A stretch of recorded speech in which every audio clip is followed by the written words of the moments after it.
I inače, osim videa o Vatikanskim muzejima, danas još sa vama želim da podijelim kratke haul iz DM-a. Vi koji volite da gledate videa o proizvodima, možete da nađete više takvog sadržaja na mom skoro osnovanom profilu na Instagramu koji se zove Recenzije by Mua. Tu ću da dijelim sve ono što koristim, što volim i kako mi se pokazalo sve od proizvoda.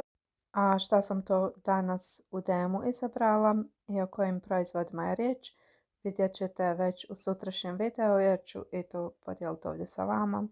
Odnosno, ispričat ću vam prvi utiske već o nekim proizvodima, a neke druge ću ostaviti za moje recenzije, kao što rekoh na mom Instagram profilu Recenzije by Mua, tako da koga više zanima, dobrodošli ste svakako. Evo, toliko za danas. Želim vam prijatan ostatak dana. Pozdrav!